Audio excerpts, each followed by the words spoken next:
نبی کریم صلی اللہ علیہ وآلہ وسلم کی پسندیدہ غذا اور اس کے حیران کن فوائد۔ نبی کریم صلی اللہ علیہ وسلم جو بہت پسند فرماتے تھے۔ آپ صلی اللہ علیہ وآلہ وسلم کی ذات گرامی کے ساتھ اس کا واسطہ بطور روٹی، دلیا اور بطور ستو احادیث نبی صلی اللہ علیہ وسلم سے ثابت ہے۔ اسی طرح حضرت مالک بن انس رضی اللہ عنہ فرماتے ہیں کہ ایک درزی نے نبی کریم صلی اللہ علیہ وآلہ وسلم کی دعوت کی اور اس نے جو کی روٹی کے ساتھ کدو گوشت پکایا۔ حضور صلی اللہ علیہ وسلم بڑی محبت سے سالن سے کدو کے ٹکڑے تلاش کر کر کے تناول فرماتے تھے۔ رسول اللہ صلی اللہ علیہ وسلم کے اہل خانہ میں سے جب کوئی بیمار ہوتا تھا تو حکم ہوتا تھا کہ اس کے لیے دلیا تیار کیا جائے۔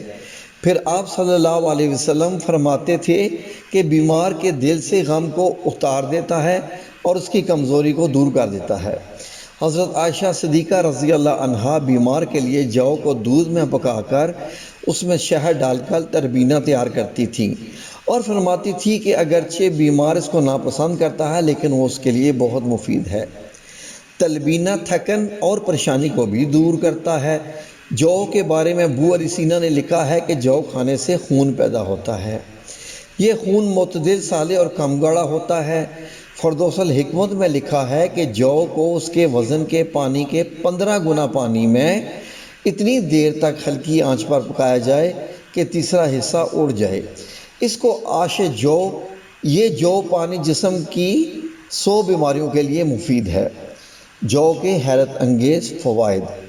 جو جسم کی گرمی اور تپش کو کم کرتا ہے۔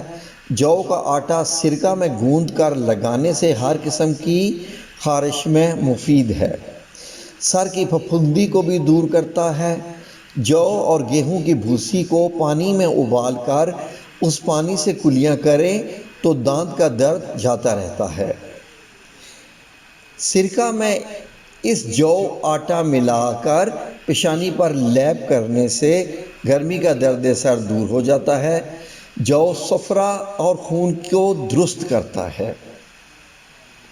حلق کے امراض کے لیے بھی نافع ہے۔ بلغم، جریان اور گرمی کو مٹاتا ہے۔ جسم سے چربی کم کر کے موٹاپا کم کرتا ہے اور جسم کو مضبوط کرتا ہے۔ جو کی پتلی کھچڑی پکا کر اس میں شہد ملا کر ٹھنڈی کھیر کھانے سے بخار، قے اور صفراوی درد، شکم بہت مفید ہے۔ اوپری دودھ پینے والے بچوں کو اگر دودھ میں جو کا پانی ملا کر دیا جائے تو ان کی آنتیں زیادہ صحت مند رہتی ہیں۔ مشاہدات یعنی عام زندگی میں جو کے مشاہدات۔ احادیث مبارکہ میں جو کے فوائد کی روشنی میں معدہ و آنتوں کے اثر کے مریضوں کو صبح کے ناشتے میں سرکار دو عالم صلی اللہ علیہ وآلہ وسلم کے عظیم نسخہ کے مطابق تلبینہ دیا گیا۔ السر کا ہر مرض 2 سے 3 ماہ میں درست ہو گیا، جبکہ بہترین علاج کے ذریعے یہ علاج 2 سال سے کم عرصے میں ممکن نہ تھا۔ پرانی قبض کے لیے جو کے دلیا سے بہتر کوئی اور دوا نہیں دیکھی گئی۔ تو ناظرین، آپ بھی جو کو اپنی روزمرہ کی زندگی میں شامل کیجئے اور پھر دیکھیے اس کے فوائد ہیں وہ کیسے ہیں۔ ڈپریشن کے مریضوں کے لیے بھی بہت اہم ہے اور اس کے علاوہ جو رسول اللہ صلی اللہ علیہ وسلم نے اس کے بارے میں فرمایا ہے اس میں تو کوئی شک کی گنجائش ہی نہیں ہے۔